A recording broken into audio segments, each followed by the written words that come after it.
Вітаю вас у эфіры рацыя вядоўца Яўген Валошын.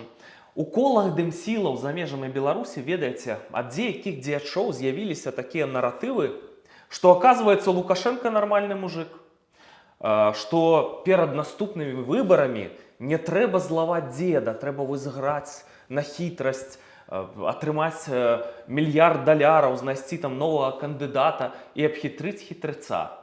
Таксама ёсць такія наратывы, што яшчэ гісторыя пакажа станоўчы ці негатыўны персанаж у гісторыі Лукашенка. І сёння на сувязі з рацыяй грамадскі дзеяч, які зрабіў досыць скандальны пост у Фейсбуку. Вітаю Александра Апейкіна, кіраўніка Фонду спартовай салідарнасці. Привіт, Євген, вітаю. Рацыя. Ты пісаў, што мы яшчэ не ведаем, як Лукашенко ўвойдзе ў гісторыю станоўча ці адмоўна. Час пакажа.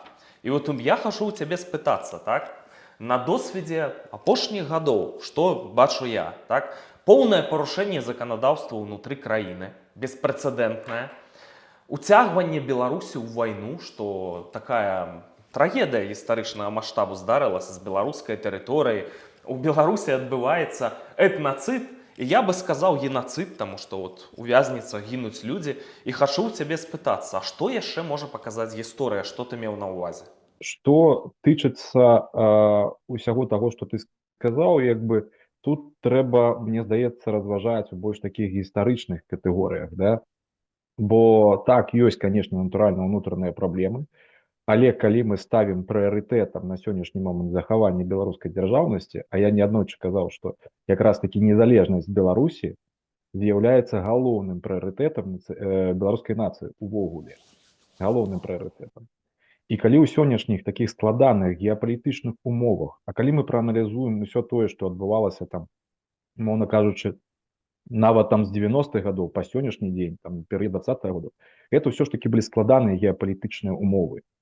І калі на сённяшні дзень мы ўсё ж такі канстатуем, што Беларусь як незалежная дзяржава захавалася, што бы там ні казалі, Беларусь захавала свае незалежныя дзяржаўныя інстытуты, беларуская нацыя захавалася і ў прынцыпе не знікне, гэта вельмі важна, што беларуская нацыя не знікла ў такі складаны перыяд, то ў прынцыпе у гістарычным маштабе сённяшнія ўнутраныя праблемы, яны не з'яўляюцца такімі вырашальнымі. Будзем так казаць, калі мы паглядзім гісторыю некаторых краін сённяшніх еўрапейскіх, яны таксама праходзілі такія этапы складаныя дыктатуры Іспаніі, Партугалія, Італія і Аўстрыя, в тым ліку, і я ўжо не кажу пра Германію. Гэта складаныя перыяды ў гісторыі кожнай нацыі, яны ёсць, але самае галоўнае, што нацыя беларуская захавалася, што захавалася беларуская дзяржава, гэта самае галоўнае, што яна на сённяшні дзень існуе. І што так ці інакш, нягледзячы вось на гэтыя ўнутраныя праблемы, ёсць усё ж такі і станоўчыя моманты. І трэба, я кажу, я ўжо ўсё ж такі тут буду у добрым сэнсе прыкрывацца сваім аўтарытэтам актывіста з такім больш 20-гадовым стажам. Я не той чалавек, які адкрыў там Беларусь для сябе пазаўчора, там, да, як большасць сённяшніх там апантанных дэмакратаў, патрыётаў і гэтак далей, для якіх да 20-го года Беларусі не існавала. Я ўсё ж такі працэсы назіраў, які адбываліся ў Беларусі з нулявых гадоў, і сам самастойна займаўся даследаваннем Беларусі, там, натуральна у рамках курсу факультэта міжнародных адносін, дзе я навучаўся. Я выдатна ведаю, што такое Беларусь і якія грамадскія працэсы адбываліся ў Беларусі апошнія 20 гадоў. Таму, у прынцыпе, я кажу, я ўжо тут стаўлю свой аўтарытэт чалавека, які ўсё ж такі трошкі ведае гэтыя працэсы і трошкі мае такое сваё сфармаванае меркаванне. Таму казаць, што ўсё так прям негатыўна, ёсць, конечно, негатыўныя моманты, але трэба глядзець на станоўчыя моманты таксама. Александр, ты прывёў прыклад, што там все-таки сякая такая незалежнасць, суверэнітэт, но я гляджу на былыя рэспублікі СССР, так? І бачу, што, в прынцыпе, сякі такі суверэнітэт маюць усе гэтыя рэспублікі на сённяшні момант. Ты прыводзіш прыклад еўрапейскіх дыктатур, там Італіі, Іспаніі, даруй. Мусаліні і Франка, яны не знішчалі нацыянальную мову. Якраз такі яны строілі з сябе такіх хрысціян, і там, значыцца, традыцыйныя каштоўнасці і все такое. І якраз таки наадварот, там вот Іспанія, іспанська мова і так далей. Ну слухай, ну а что, без Лукашенки белорусская незалежность и суверенитет, это что, немагчыма? Ты не лічыш, што наадварот, это той фактор, які нам это замінае будаваць? А хто ў Беларусі знішчае беларускую мову? Будем так казаць. Хто ў Беларусі мне забараняў размаўляць па-беларуску? До 20-го года ніхто не забараняў, а сёння цябе могуць пасадзіць за беларускую мову. Людзі баяцца словаў упихнуць па-беларуску, таму што гэта атаясамляецца з тым, што ты дзееш апазіцыя, цябе проста кінуць у вязніцу, і все, і там можна згнісці. Это уже такое перабольшванне. Я просто прывяду свой прыклад. Калі я прыйшоў на першы курс факультэта міжнародных адносін і пачаў размаўляць па-беларуску, у нас такіх людзей было некалькі чалавек. А гэта было такое ліберальнае асяроддзе, разумееце? Это такі даволі вольны час быў. Само такое вось акадэмічнае асяроддзе, оно было вельмі вольнае ў універсітэце ў БДУ. Калі ласка, хочаш размаўляй па-беларуску, хочаш не размаўляй, ніхто не замінаў. Ніхто мне ніколі не зрабіў ніводнай завагі, што размаўляй па-беларуску. Але нас такіх людзей было некалькі чалавек. Чаму астатнія там не размаўлялі, да? Чаму там гандбольны клуб «Віцязь» это быў па сутнасці адзіны гандбольны клуб, які цалкам вёў усе як бы сацыяльныя сеткі па-беларуску. Хто замінаў? Ніхто не замінаў. Калі ласка, ведзіце. Ніхто ж не замінаў. Чаму это не рабілі? Ну, тут я кажу, тут трэба як бы шукаць некаторыя прычыны не толькі як бы у Лукашэнку, там і ў сістэме. Трэба шукаць як бы некаторыя прычыны таксама у як бы у самой беларускай нацыі. Яна ўвогуле не ідэальная. Мне здаецца, мы як бы збольшага маем такое памылковае меркаванне ад беларусаў. Разумееш, тут трэба разбірацца ўвогуле з беларускім грамадствам як бы ў цэлым. Такіх людзей як мы гэта адсоткі, разумееш, гэта працэнты людзей. Это працэнты людзей. І якая вялікая памылка была ў 2020 годзе, што людзям навязалі наратыў, што нас большасць, нас не большасць. І то трэба гэта прызнаваць, нас не большасць. Нас, людзей з такой актыўнай грамадскай нацыянальнай пазіцыяй, нас абсалютная меншасць. Людзей з актыўнай грамадскай пазіцыяй абсалютная меншасць абсалютна ў любой краіне. А давай все-таки не будзем забываць, як у 2020 годзе на нашых вачах у Менску 16 жніўня 2020 года выходзілі сотні тысяч людзей, неймаверна. То бок у Польшы такіх маніфестацый з такой колькасцю, так вот, калі паглядзець на вока, перад выбарамі ў свабоднай краіне я не бачыў. А таксама, ведаеш, з такога нашага адсотку такіх людзей з актыўнай грамадзянскай пазіцыяй, вот Павел Белаус быў такім актыўным дзеячом, так, спрабаваў пашыраць беларушчыну вельмі паспяхова, чырвона-белы сцяг, сапраўды на многіх паўплываў. Колькі там 16 год яму, здаецца, за гэта далі?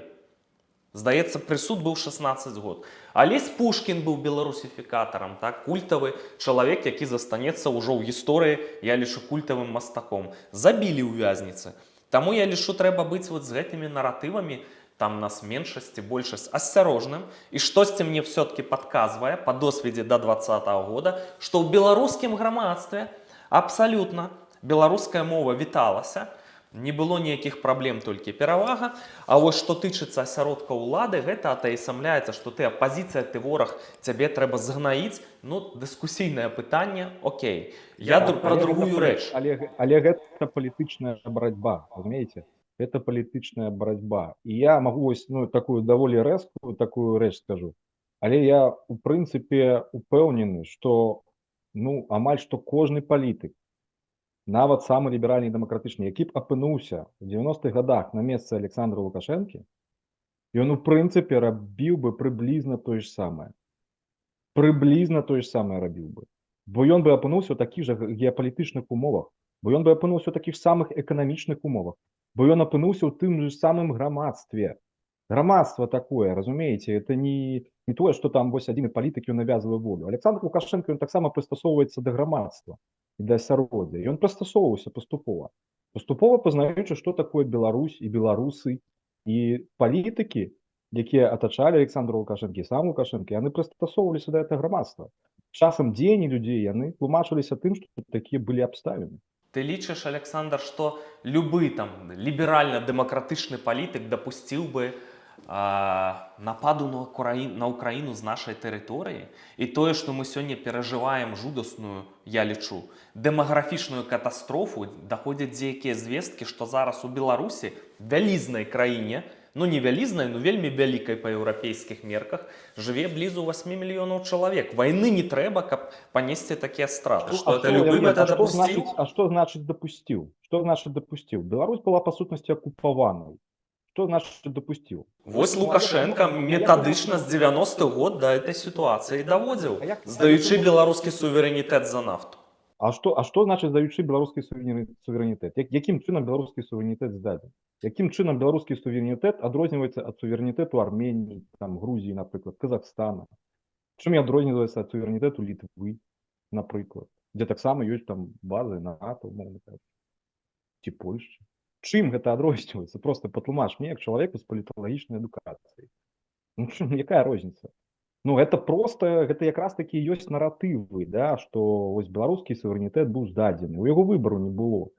Тым больш мы выдатна ведаем, якія падзеі адбываліся ў 2020 годзе, якім яны былі інспіраваны і для чаго. У яго не было выбару ў 90-х годах падпісваць саюзную дамову, ты хочаш сказаць, і павесці краіну іншым шляхам і беларушчыну развіваць, замест таго, каб краіну русіфікаваць.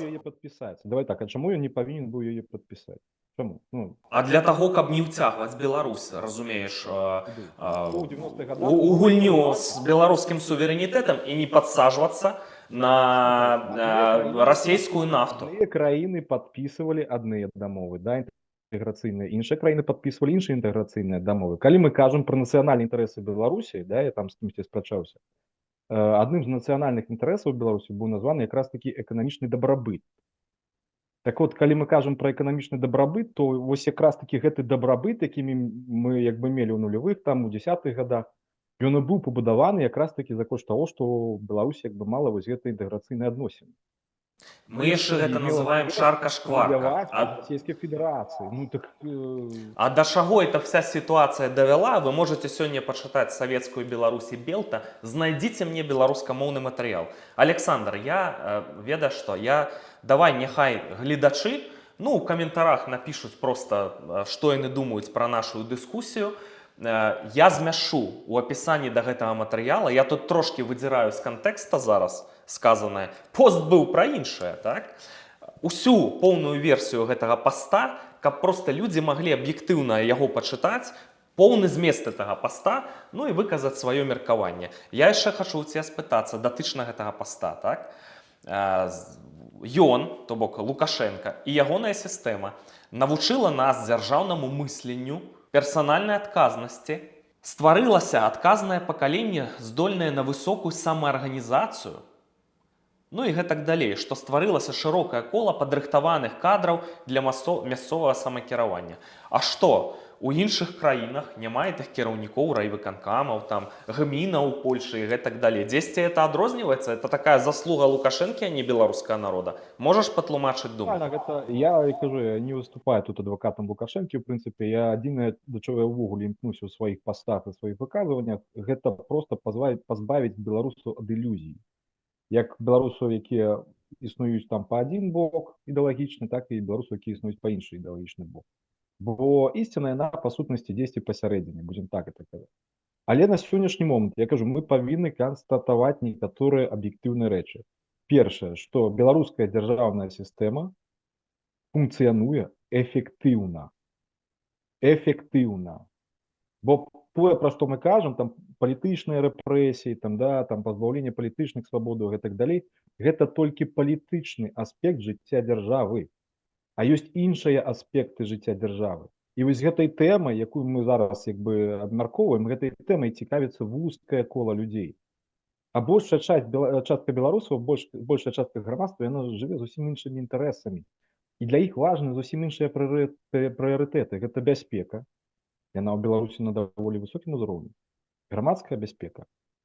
Нізкі ўзровень крыміналітэту. Гэта адносная эканамічная стабільнасць, яна ёсць. Як ні круці, санкцыі не абвалілі, там, да, як гэта все прадказвалі. Гэта медыцынская сфера, гэта адносна якасная адукацыя. Так, можна казаць, што яна там дзесьці там беларускі універсітэты не ідзе ў рэйтынгу, але ўсё ж такі адукацыя даволі якасная. Вось, і на сённяшні момант я кажу, што нават у часы пратэстаў, нават у часы, калі былі такія, да, непрыемныя для беларусаў падзеі ўварвання з беларускай тэрыторыі расійскіх войскаў у Украіну, громадский транспорт ходил без сбоев и без парушений. Автобусы не спазнялись. Это важный показчик. Як ходить громадский транспорт. Ён А ходил а ты зараз у Киеве знаходишься, правильно? Где война в Украине, там проблемы с громадским транспортом? Не, У таксама параўнанні з няма. Менскам. Я кажу, што таксама сістэма ў Кіеве грамадская, яна таксама ў вайсковы час, хоць і складаная, яна функцыянуе даволі эфектыўна. Вось, оказывается, можа яна функцыянаваць. І ў Польшы яна нармальна функцыянуе. Так Так, што я так тут, ведаеш, вось, заслуг Лукашэнкі і гэтай сістэмы я не бачу. Так вось, якраз такі тое, што ў Беларусі, ў прынцыпе, за 30 гадоў, калі так казаць, не адбылося рэальных нейкіх катаклізмаў, да, ну там апроч там 20-го года. Калі Беларусь захавала на сённяшні момант, в прынцыпе, сваю дзяржаўную сістэму, то бок мы павінны азначаць, што Лукашенко з'яўляецца эфектыўным палітыкам, калі ён застаецца да сёго часу ва ўладзе. У палітыцы няма правілаў, разумееш? Палітыцы няма правілаў. Калі ён да сённяшняго моманту ва ўладзе, і ніякая ні там знешняя, там, да, ці там унутраная сіла не змагла як бы з гэтай улады прыбраць, то значыцца трэба прызнаваць, што гэта даволі таленавіты, дасведчаны палітык, які застаецца ва ўладзе, бо мэта палітыкі гэта ўлада. Гэта прыход палітычнай сілы да ўлады. Калі іншая палітычная сіла не змагла прыйсці да ўлады, ну, значыцца, яна рабіла нешта не тое. Так, можна казаць, што Лукашенко выпіраецца на сілавікоў. А што перашкаджала дэмакратычным сілам у 20-м годзе перацягнуць на свой бок сілавікоў? Калі меркаваць у такім рэчышчы, што як бы вось это па законах джунгляў мы жывем, то, канешне, эта сістэма лукашэнкаўская, яна эфектыўная, ён там з этой сітуацыі выйшаў пераможцам і захаваў суверэнітэт. Ведаеш, я лічу да таго моманта, якраз такі расейцы абсалютна Беларусь кантралююць, суверэнітэта па вялікаму рахунку няма, а анексіі не адбылося з тае прычыны, што яны завезлі ядравую зброю, можа быць ядравая правакацыя з тэрыторыі Беларусі, так? Ну, типа, вот Лукашенко зрабіў беларусы, каб адказ прыляцеў ў Беларусь, а не ў Расею, то тут, ведаеш, такі вот вельмі хісткі гэты суверэнітэт, а эфектыўнасць сістэмы, сталінская таксама, сталінізм, калі вынішалі людзей мільёнамі, таксама вельмі эфектыўны быў, да? Вот это вось усе рэпрэсіі, ну ці можна лічыць гэта нормай, я бы з табой паспрашаўся. Не параўнаць насамрэч. І сталінізм, і сённяшні рэжым беларускі не параўнаць. Так, рэпрэсіі ў Беларусі ёсць, але калі мы палічым гэта проста ў працэнтах адносна да ўсяго грамадства, гэта будзе невялікі працэнт. Рэпрэсіі не закранулі большую частку грамадства, гэта не так. Яны закранулі некаторую частку грамадства, некаторую. Гэта проста рэпрэсіі, якія адносна рэпрэсіі, якія былі да гэта ў 10-м годзе, ў 6-м, яны як бы выглядаюць такімі масавымі. А калі мы палічым там у працэнтах, ну гэта будзе там 1% грамадства. Я ведаю шмат людзей, і з якімі я камунікую ў Беларусі, якія жывуць, і яны ўжо забылі пра гэты 20-й год, яны гэта не ўзгадваюць, яны жывуць звычайным жыццём і кажуць, што вы там кажаце ў сваіх вашых гэтых медыа, у сваіх вашых фейсбуках. Вы жывеце ў іншай рэальнасці. Я кажу, чаму вось у мяне змянілася, ну, у мяне як бы пазіцыя, не то што пазіцыя, а меркаванне, оно пачало як бы змяняцца ў 22-м годзе. Я ўжо ў 22-м годзе разумеў, насамрэч, як бы куды ўсё рухаецца і насамрэч як бы ў рэальнасці ўсё адбываецца, як усё выглядае. Але кажу, што вось існаванне ў такім штучным наратыве, што там вось гэта ўсё вось так, гэта штучны наратыў. Самая ж вялікая колькасць людзей жыла, як проста жыве, як і жыла да этого 20-го года. Ну, это не параўнаць там лукашэнкаўскі рэжым і сталінскі рэжым. Так, это аўтарытарная сістэма, яна ёсць рэпрэсіі, а гэта ну зусім іншы маштаб рэпрэсій. Ну, зараз мы на мяжы вайны знаходзімся, зараз, разумееш, Беларусь можа ў цэнтр трапіць вот этих вот геапалітычных разборак, і людзі яшчэ эфект адчуюць. Александр, я можна такое пытанне табе задам? Да? Не будзе ніякай вайны, гэта таксама вось, ну, я кажу, гэта таксама пагружэнне людзей у такую паралельную рэальнасць, медыйную рэальнасць, што ёсць там нейкая пагроза вайны і гэтак далей. Я проста чую ўжо кожны год пра тое, што беларуская эканоміка абваліцца, тое, што Лукашенко сыдзе, тое, што сістэма расколецца, тое, што Расія паглыне Беларусь, тое, што там пачнецца вайна. Я ўжо там 3-й год чую пра тое, што пачнецца вайна ў Беларусі заўтра. Я сам пра гэта казаў. Ну ідзе. А яким Да чынам это яна всё, не пачнецца, скажи? это медыйныя сімулякры. Ну, так Табе точно гаворыць нет. зараз пра вайну сам Лукашенко. Папярэджвае ўжо, што Беларусь заўжды была цэнтрам вайны. Табе гаворыць Пуцін, які пайшоў вайной на краіну, дзе ты зараз знаходзішся. Табе гавораць натаўцы, што яны рыхтуюцца да вайны, ідуць канкрэтныя падрыхтоўкі да баявых дзеянняў, дзе Беларусь будзе ў цэнтры. Якім чынам яна не адбудзецца і Беларусь у глобальным канфлікце застанецца дзесьці збоку астраўком стабільнасці. Як гэта магчыма? Всё, ну, да сяго ж моманту засталася. Ну пакуль што, ну прашло не так шмат часоў, так? Ідуць падрыхтоўкі, паступовыя крокі, і да Беларусі дойдзе час. Это ўсё такія, ведаеш, як это сказаць, эм, это такое гэта развагі, это медыйныя развагі, это экспертныя развагі, да. Ці адбудзецца гэта ў рэальнасці, мы не можам казаць. Вось, я спадзяюся, што не. Я спадзяюся, што гэта ўсё на ўзроўні проста развагаў, што гэта на ўзроўні проста такого класічнага падняцця як бы ставак у палітычных гульнях. Мы ж бачым, што заходнія краіны нармальна сабе гандлююць з Расійскай Федэрацыяй. Калі ідзе падрыхтоўка да вайны, то спыняюцца гандлёвыя сувязі. А яны не спыняюцца, яны наадварот як бы набіраюць абароты. Ну што это такое? Ну, Крызіс заходняй цывілізацыі гэта. ну, гандлююць. Двайныя стандарты гэта. То, што давядзе да вялікай біды. У мяне да цябе такое пытанне. Ты зараз, ну, свайго рода адвакатам Лукашэнкі выступаеш, што ты вот так это збоку выглядае. Я не з'яўляюся ні адвакатам ні Лукашэнкі, ні якой-небудзь там іншага боку. Я спрабую проста аналізаваць рэальнасць з пункту гледжання майго ўласнага досведу. Скажы, калі ласка, колькі табе было год у 20-м годзе? 34. 34, немало. Дзе ты быў у 20-м годзе, што ты тады не пралічыў эту сітуацыю? Было відавочна, па-мойму, тады вот да этой перадвыбарчай барацьбы, што расейцы паспрабуюць паслабіць рэжым Лукашэнкі, дэстабілізаваць сітуацыю. І існуе меркаванне, мне так здавалася ў 20-м годзе, ў траўні, што ўсё ідзе да дэстабілізацыі сітуацыі. І калі б Лукашенко павёў сябе як такі вось мудры стратэг, ён бы гэта разумеў і прыдумаў бы спосабы, як пазбегнуць вот этой эскалацыі, якая здарылася, вот этого абсалютнага фашызму са збіццём людзей, з калецтвамі. Абсалютнае, я лічу, злачынства. А гэта не было стратэгічнай памылкай, якая давяла нас да біды і зламала жыцці, насамрэч, я лічу, ну, можа быць, сотням тысяч людзей, якія вымушаныя былі, разумеючы тую сітуацыю, ўсё адно за этой рэпрэсіўнай машыны выехаць з бацькаўшчыны і туляцца зараз па замежжах, а мне гэта вот тут, мне это не патрэбна было.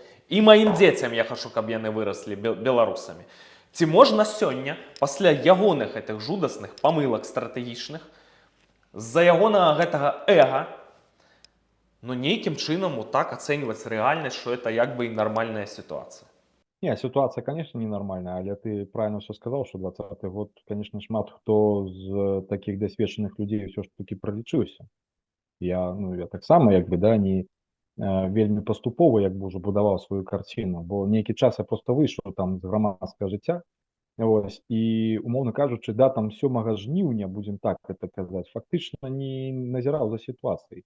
Ну, гэта таксама моя памылка, гэта вось як сам прыклад, калі ты, як кажуць, не займаешься палітыкай, то палітыка табой зоймецца. Вось быў перыяд, калі я, в прынцыпе, не звяртаў увагі на тое, што адбываецца, бо, ну, не было ніякіх чаканняў, усе планы яны былі, у прынцыпе, ўжо пабудаваны на восень, там, што тычыцца як бы спартовай працы і гэтак далей. Ну, будавалі зусім іншыя планы. Вось, але як бы уключацца ў працэсы пачалі ўжо, як бы, мовна кажучы, па сутнасці падчас выбараў. Да? Я пачаў уключацца ў працэсы, і потым уже паступова, натуральна, камунікуючы там з людзьмі, збіраючы такую суцэльную карціну таго, што адбывалася, размаўляючы з экспертамі, з інсайдерамі, сам як бы ведаючы ўжо прадгісторыю, я, ў прынцыпе, пабудаваў сваю ўласную карціну таго, што адбылося. Яна, ну, як бы, гэта ж не таямніца, яна, ў прынцыпе, гэтая карціна, і, ну, як бы, яе шмат хто разумее. Што адбылося ў 20-м годзе, што это, ў прынцыпе, як была змадэляваная сітуацыя, што грамадства было, ў прынцыпе, расхістана па пэўных тэхналогіях. Як гэтыя тэхналогіі робяцца, ну, я думаю, ты, як медыйшчык, выдатна гэта ведаеш, як гэта робіцца. Ну, вось, па сутнасці, гэта і было зроблена знешнімі сіламі. Мы самі ведаем, якімі такімі. знешнімі сіламі гэта было зроблена. Так, Знешнія сілы пры гэтым, я падкрэслю, былі з усхода, з Расіі. былі з усхода з Расіі, да. Як гэта рабілася, якія людзі наймаліся, якія паліттэхнолагі наймаліся, якія мадэлі палітэхналагічныя ўжываліся. Мы ўсе гэта выдатна ведаем. Гэта класіка паліттэхналогіі. Вось і ўсё. І ну, казаць пра нейкую рэалістычнасць там дэмакратычнай канструкцыі, кшталту я там не ведаю, там все гэтыя кабінеты, офісы, гэта просто палітэхналагічныя мадэлі штучныя, яны створаны просто там, мовна кажучы, вось. Таму да, да, і ўся гэтая сітуацыя, яна трагічная была. Гэта народ сябе павёў беларускі правільна, людзі адрэагавалі на несправядлівасць. Гэта значыцца, што ў беларусаў была высокая грамадзянская свядомасць. Людзі адрэагавалі на несправядлівасць. Людзі адрэагавалі на гвалт. Это значыцца, што беларусы па сваіх каштоўнасцях, гэта было правільнае здаровае грамадства, якое адрэагавала просто на такія падзеі, эмацыйна адрэагавала. Беларусы не былі падрыхтаваны да этого пратэсту. Это таксама як бы прывяло да крызісу. Што пратэстамі кіравала нейкая група медыйшчыкаў, якая называлася Лавхата. Ты уяўляеш, што сядзелі хлопцы такія там, да, там, і назвалі групу Лавхата. Вось які як бы быў узровень сур'ёзнасці і падрыхтоўкі гэтых людзей. Гэта хіпстары. Маскіраваліся. Хіпстары рабілі, ну, зразумела, як гэта ўсё заражалася. І потым гэта прывяло натуральна да трагедыі, і ў тым ліку гэта прывяло да таго, што расійскія войскі ўторгнуліся з тэрыторыі Беларусі. Мы самі ведаем, якія працэсы потым адбываліся. Ну, да гэтага прывялі, даруй мне, калі ласка, не чат Лавхата, а Лукашенка да гэтага давёў, зрабіўшы жудаснае злачынства. Ягоная віна ёсць 100%, канешне, гэта і ягоныя памылковыя рашэнні. Ён ж, я кажу, што як і кожны чалавек, як і палітык, ён таксама памыляецца. Ну, ён адказнасць за это не павінен панесці гістарычную, а? За такую жудасную памылку. А мы будзем судзіць пра гэта тады, калі эпоха Лукашэнкі будзе скончана. Вось калі эпоха Лукашэнкі будзе скончана, вось тады па выніках мы будзем як бы судзіць, які гэта быў перыяд. Я кажу, што сітуацыя непрадказальная, колькі прагнозаў я чуў на 23, на 24 год і гэтак далей. Усе гэтыя прагнозы не спраўдзіліся. І гісторыя можа проста разгарнуцца ў зусім іншы бок, мы яе не ведаем. І судзіць, і меркаваць, і складаць нейкую гістарычную карціну і даваць гістарычную ацэнку мы будзем ужо пасля, калі эпоха Лукашэнкі будзе скончана. Але я кажу, што гэтая карціна, яна павінна быць аб'ектыўнай. Яна не павінна быць, ну, гісторыю ўвогуле пішуць пераможцы, будзем так гэта казаць, да? Вось каб пісаць гісторыю, ну, трэба, як бы, умоўна кажучы, быць на баку пераможцаў, да? Ці стварыць гэтую перамогу. А якая гэта будзе перамога? Гэта ўжо іншае пытанне. Бо на сённяшні дзень я бачу трагедыю тым, што беларускі народ раскалолі. Раскалолі штучна, раскалолі знешнія гульцы рознымі інфармацыйнымі наратывамі. А мапаўцы з тым самым лукашэнкаўскім сцягам, калі людзям ламалі косткі, адбівалі ўнутраныя органы, грамадства не расколвалі? Гэта, канешне, адное, але іншае, як гэта ўсё падавалася ў тым ліку, як гэта разганялася медыйна. Вось вазьмі хаця б такі праект, як «Чорная кніга Беларусі». Да? Я лічу гэты праект адным з самых шкодных, які быў у дэмакратычнай супольнасці. Бо фактычна ён, ну, мала того, што ён спаліў як бы, ну, вельмі вялікую частку актыву, я ўвогуле лічу, што вялікая трагедыя, што увесь 20-й год просто падставіў вялікую колькасць свядомых актыўных людзей, якіх мы страцілі. Адных пасадзілі ў турму, іншыя проста з'ехалі. Это трагедыя. Але такія праекты, як «Чорная кніга Беларусі», што яны рабілі? Яны фактычна бралі там сілавікоў, якія, можа, недзе ўдзельнічалі, але многія не ўдзельнічалі ў падаўленні пратэстаў. Але яны фактычна бралі, публікавалі персанальныя звесткі. Людзі на эмоцыях пачалі там пагражалі гэтым сілавікам. І што ў гэты момант робіць любы нармальны чалавек? Калі пагражаюць яму, ягонай сям'і, ягонай жонцы, ягоным дзецям. Сілавікі пачалі аб'ядноўвацца, бо яны ўбачылі пагрозу ў гэтым для сябе, уласную. Пагрозу. Разумееш, гэта было распальванне такой вось варожасці. Вось такі праект нельга было ніякім разе запускаць, як «Чорная кніга Беларусі». Ну, зараз там пад сотню чалавек сядзяць. Яшчэ пытанне, хто гэты праект стварыў. Можа быць, тыя ж самыя, што і расхісталі сітуацыю ў 20-м годзе разам з Лукашэнкам, так? Як гэта ўсё працавала, і гэта ўсё распальвала адмыслова варожасць. Частку людей актыва пасадзілі, але што гэта, які эфект гэта запусціла?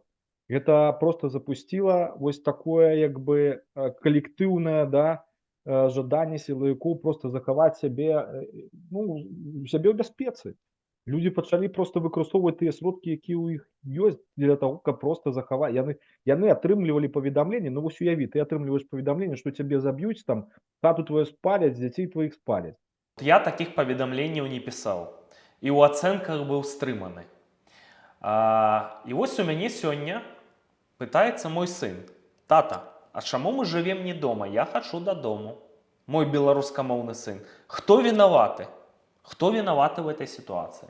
Натуральна, я ж кажу, я ж не з'яўляюся адвакатам там ці прыхільнікам Лукашенка ці прыхільнікам Машына. Это ж абсурд, да, я ж у такой же сітуацыі, як і ты знаходжуся. Натуральна, што сённяшняя палітычная сістэма, яна ўжо збудавалася такім чынам, што яна выключае магчымасць наяўнасці ў Беларусі актыўнага палітычнага грамадства. А гэта не азначае, што актыўных і дэмакратычных людзей у Беларусі ўнутры Беларусі няма, іх там вялікая колькасць. Беларусаў, якія галасавалі за дэмакратычных кандыдатаў, мільёны, а з'ехала 300 тысяч. Ну іншыя это засталіся людзі, разумееш? І з гэтымі людзьмі ніхто не працуе. І з гэтымі людзьмі ніхто для іх не паказвае нармальна адэкватную карціну. Ніхто ім не кажа, што ўвогуле рабіць, яны дэзарыентаваныя. На іх санкцыі накладаюцца, разумееш? Ездзіць латушка там і распавядае, якія санкцыі трэба накласці на Беларусь. Александр, мы с тобой можем поехать и, значится, вырашить эту ситуацию, с людьми працаваць и атрымаем по 25 годов с колонии вырашення. Такая сёння гістарычная ситуация. Такая плата за удзел у палітычных працэсах. Гэта палітыка, разумееш? Гэта, ну, гэта як у футболе ў прафесійным, у лізе чэмпіёнаў. Калі ты выйшаў гуляць на поле у паўфінале лігі чэмпіёнаў, чакай, што цябе будуць лупіць па нагах. І ўспрымай гэта нармальна. Так і тут, калі людзі ўжо ўвайшлі некаторыя ў такую палітычную гульню не па правілах, а я сумняюся, што людзі, якія актыўна ўваходзілі ў палітычнае поле, яны не ведалі, з кім яны як бы маюць справу. Я выдатна ведаю, з якой сістэмай мы маем справу. І па якіх правілах усё будзе праходзіць. Так і адбывалася. Ну вось і ўсё. Ну, натуральна, мы нясем зараз мы плацім высокую цэну за это. Усё грамадства. Мы там з табою там персанальна таксама. Людзі, якія сядзяць у турме, палітвязні, мы ўсе плацім высокую цэну. Я думаю, што людзі яшчэ нават не ўяўляюць той цэны, якую давядзецца заплаціць. Хоць ты прадракаеш, што там не будзе вайны, бачыўшы на ўласныя вочы наступствы, так? Я думаю, што ў хуткім часе, на жаль, такое наканаванне будзе нас чакаць. Ты прагназаваў, што напрыканцы лютага падчас выбараў у Беларусі будуць нейкія там працэсы. Не, это быў адзін са сцэнароў магчымых, які мне бачыўся. І гэты этап этого сцэнара не скончыўся. 17 сакавіка выбары Пуціна. Паглядзім, ці будзе там дэстабілізацыя. Это быў адзін са сцэнароў, які мы разглядалі, разумееш, з нестандартных. Рацыя. Ты падводзіш да таго, што нам неабходны грамадскі дыялог. Ну, увогуле, дыялог, так, каб вырашыць, разруліць эту сітуацыю. Асновай палітычнага развіцця ў любой краіне. Але калі мы вось так вось будзем адзін пра адно працягваць казаць, вы там ворагі народа, яны будуць казаць, мы там ворагі народа, вы там падлыя рэжымнікі, вы там продажныя дэмакраты, ўсё. Мы нікуды не пойдзем. Добра, окей. Можна тэхнічна я з табой магу пагадзіцца. Але я пра неабходнасць нейкага грамадскага дыялога кажу з 21 года, што павінная быць пляцоўка. Я нават рабіў спробы это рабіць, пляцоўка, розныя меркаванні, значыцца, эксперты з таго боку барыкад, з іншага боку барыкад. Давайте, вот я не буду рабіць сваіх нават ацэнак. Зараз жа мы у нейкай ступені нават як блогеры дзейнічаем, я ацэнкі выказваю. Я як журналіст ніколі сабе гэтага не дазваляў, так? Тэхнічная роля вядоўцы. Вось аргументы, калі ласка, выказвайцеся, значыцца, на раўнапраўнай аснове. Давайте зробім такі праект, Ты думаеш, ім хочацца гэтага? Ім не трэба ніякога дыялога. Як ты сабе ўвогуле гэта ўяўляеш? Ну, слухай, може час яшчэ не прыйшоў для такого грамадскага дыялогу? Можа яшчэ рана? Можа не знаходзімся мы яшчэ пакуль у такой крытычнай кропцы, да? Вось. Натуральна, што так ці інакш усё прыйдзе да грамадскага дыялогу. Гэта непазбежна. Это пытанне толькі часу. Можа час не прыйшоў, можа мы яшчэ не гатовы, можа мы яшчэ не саспелі, можа яшчэ як бы не, будзем так казаць, не адышлі вось гэтай эмоцыі там, да, 20-го году некаторых. Можа нейкія персанальныя крыўды яшчэ як бы не астылі. Разумееш? Ну, час, ён все роўно прывядзе да лагічнай кропкі. Мы нікуды ад Ты, этого не ты денемся. ўвогуле чакаеш, што ты трапіш дадому і будзеш жыць на сваёй зямлі? 100%. Это, ну, просто вось это якраз такі прагнозы, якія хутчэй за ўсё спраўдзяцца. Это вось гэта прагноз, які спраўдзяцца, ну, дакладна, ну, мае верагоднасць спраўдзіцца дакладна больш, чым там тое, што будзе вайна там праз тэрыторыю Беларусі. Гэта, ведаеш, я гэтыя прагнозы ўжо чую вось там пра вайну, ну, багата. Ну, это все такое, гэта все такое нагнетанне, вось, Не, ну раз ты падняў эту тэму, Александр, даруй мне, калі ласка, мы набліжаемся да глобальнага канфлікту, гэта відавочна, рана ці позна это здарыцца. Значыцца, паход Наполеона праз якую тэрыторыю быў? На Расею, праз нашу тэрыторыю. Першая сусветная вайна – наша тэрыторыя, другая сусветная вайна – наша тэрыторыя. Я вот гэтыя наратывы, што все будзе нармальна, мне вот там пишут со спадзевамі людзі. Якім чынам нармальна, калі мы знаходзімся геастратэгічна ў такім месцы? І зараз яшчэ ў нас ядравая зброя і магчымыя правакацыі. Мы б знікнуць, перапахаць можа твою землю, куды ты прыехаць хочаш, вайна, разумееш? Ва ўсіх Рыхтуюцца гэтых все бакі войнах, да якія ты гэтага. назваў, там не было ядернай зброі. Сёння ёсць ядерная зброя. Я не ўпэўнены, што дзяржавы з заходняй Еўропы, ну, захочуць рызыкаваць усё ж такі атрымаць ядерны удар. Грамадства да гэтага не падгатоўлена. Грамадства не захочуць гэта атрымаць, бо на захадзе палітыкі ўсё ж такі абапіраюцца на грамадскае меркаванне і мысляць палітычнымі цыкламі. І вось якраз такі тое, што пачнецца там нейкі такі вось першы крок там з боку там заходніх краін, я сумняюся. Тое, што пачнецца там першы крок з боку Беларусі, ну, я таксама вельмі сумняюся. Таму я кажу, гэта проста такое нагнетанне інфармацыйнае там, да, яно як бы ствараецца таксама пэўнымі сіламі для того, так, каб, магчыма, гэтыя працэсы і запусціліся сапраўды. Каб запусціліся. Вось ідзе такое інфармацыйнае там медыйнае нагнетанне. Але вось якраз у гэтым заключаецца як бы мудрасць еўрапейскіх палітыкаў. Я спадзяюся, што гэта ўсё ж такі будзе мудрасць палітыкаў, каб да этого не давесці. І пакуль, ну, я кажу, я не бачу такіх прадпасылак, каб усё ж такі там магчыма, нейкія лакальныя канфлікты могуць адбывацца, лакальныя там, да. Вось мы кажам там пра тое, што магчыма там будзе канфлікт там з Прыбалтыкай і так далей. Але гэта ўсё пакуль такое, як бы, ўсё у плашчыні вось такого нагнетання медыйнага, інфармацыйнага, экспертнага. Вось. Ці адбудзецца гэта, мы ж не ведаем, бо, ну, гэта ж даволі рызыкоўная сітуацыя. Бо уступаць у канфлікт з ядерным бокам, ну, гэта вельмі рызыкоўна. Гэта я думаю, што ні Пуцін, там, ні Лукашенко, ніхто на гэта просто не наважыцца атрымаць ядерны удар усё ж такі. Ты зараз ва ўкраіне. І вось 24 лютага 22 года здарылася палітычная хітрасць. Абяцаў хітрэц, што ніколі з беларускай тэрыторыі ва ўкраіну не зойдуць войскі. У выніку яны зайшлі, ледзьве не дайшлі да Кіева, і ледзьве не здарылася катастрофы. Ты думаеш, калі-небудзь у гісторыі мы будзем і меркаваць, што вот эта хітрасць ад Лукашэнкі была, і ён, магчыма, маладзец? Мы ж не ведаем усіх абставін. Евген, мы не ведаем усіх абставін. Дай Бог, каб ты меў рацыі, каб не здарылася ядравага Армагеддону, каб не здарылася гэтых вайсковых сцэнароў, такіх буйнамаштабных, так, вельмі небяспечных для Беларусі.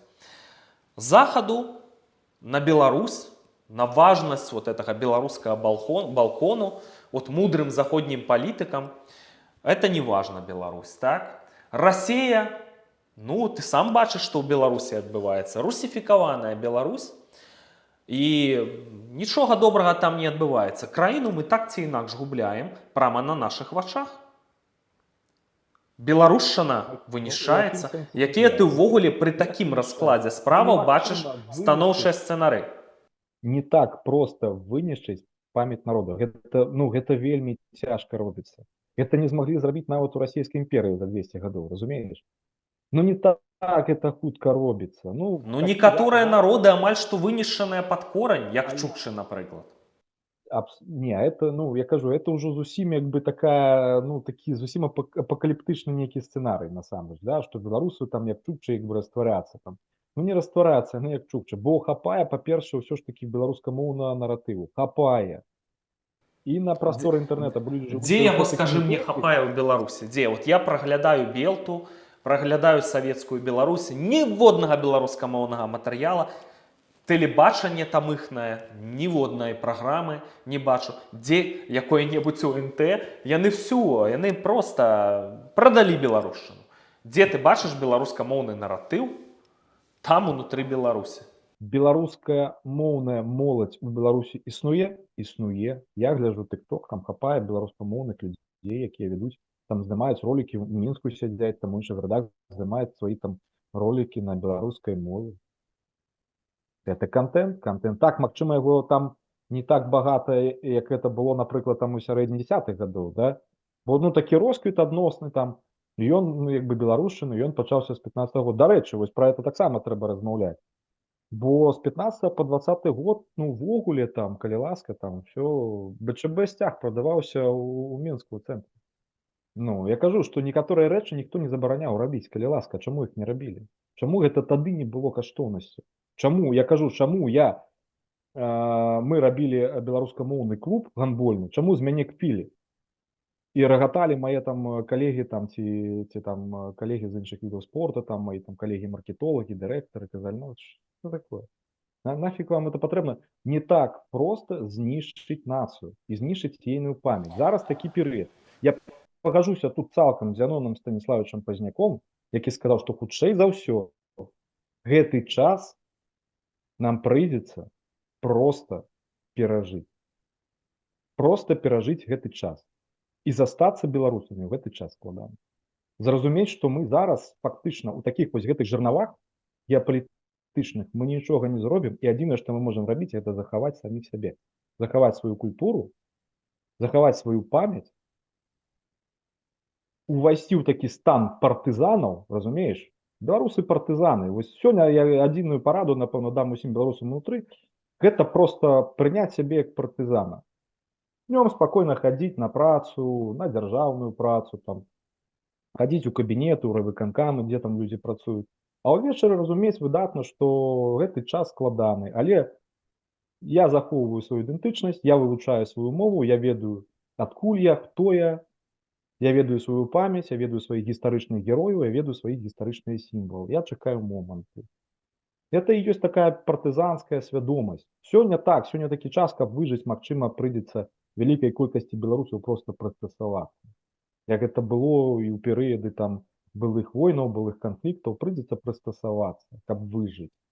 Але пры гэтым важна, я кажу, мець вось гэтую партызанскую свядомасць, чакаць моманту і захоўваць як бы сваю ідэнтычнасць, сваю культуру, сваю мову, не выпячваць яе. Я кажу, на працу ў дзень хадзіць, размаўляць па-расейску, калі трэба там узяць КЗ-сцяг там, да, і гэтак далей. Паддаківаць там, калі трэба, каб выжыць. Так, ну такі зараз час. Ну, такая вось у нас сітуацыя, так мы апынуліся геаграфічна. Такі вось Ну лёс і, у беларусаў. да, і вот это, на жаль, геаграфія можа прывесці да вялікіх катастроф. Александр, дык а калі той час настане, можа настаць, з твайго пункту гледжання? Пабудзь-ка і ты прагназістам. Цяжка, я не люблю такія прагнозы. Я кажу, што это могуць быць дзесяцігоддзі. Это могуць быць дзесяцігоддзі. Што ў прынцыпе ў маштабах як бы нацыі гэта, ну, не такі ўж доўгі час. У маштабах чалавечага жыцця, так, там 5, 7, 10, 15 гадоў, гэта многа. У маштабах нацыі, я кажу, што мы павінны ўсё ж такі разважаць такімі гістарычнымі маштабамі і рабіць тое, каб захавалася і незалежная дзяржава, і беларуская нацыя. Калі для этого патрэбна, для мяне, напрыклад, я як чалавек, які абраў гэты шлях ужо пажыццёва, для мяне там 15, 20, 30 гадоў, калі это, я пачакаю. будуць там вокны магчымасцяў, натуральна, я буду нешта рабіць. Калі гэтых вокнаў магчымасцяў няма, там трэба рыхтавацца. Ну, як спартоўцы, ведаеш, калі няма спаборніцтваў, яны трэніруюцца. Ну, трэніруйцеся, умоўна кажучы, да, трэніруйцеся паступова, там, кажу, што час такі, што трэба рыхтавацца проста да нейкага моманту. На беларусаў шанец будзе 100%. Па выніках нашай размовы я все-таки, маё меркаванне не змянілася, што тычыцца персоны Лукашэнкі. Я лічу, што ён зрабіў стратэгічныя памылкі жудасныя ў 2020 годзе, падставіў беларускі народ і беларускую краіну. Можа быць, я думаю, што прыкладна мы разумеем, які быў кантэкст і ўвогуле маштабы гэтых памылак і жудасныя наступствы гэтых памылак, якія яшчэ могуць быць. Я іх лічу злачынцамі. Ты лічыш, што яшчэ гісторыя там пакажа, што і як. Давай лічыць, што мы вось гэты грамадскі дыялог зараз распачалі. Я радыкальны бок беларусацэнтрычны, значыцца, які вот катэгарычна не прызнае, а ты вот ужо чалавек, які гатовы ісці там на нейкія кампрамісы. Ну, дай бог, каб той бок там гатовы быў таксама ісці на нейкі дыялог і нарабіўшы такіх злачынстваў, каб гэта прывяло да чагосьці канструктыўнага, ды толькі яны не хочуць. Жыве Беларусь! Жыве вечна.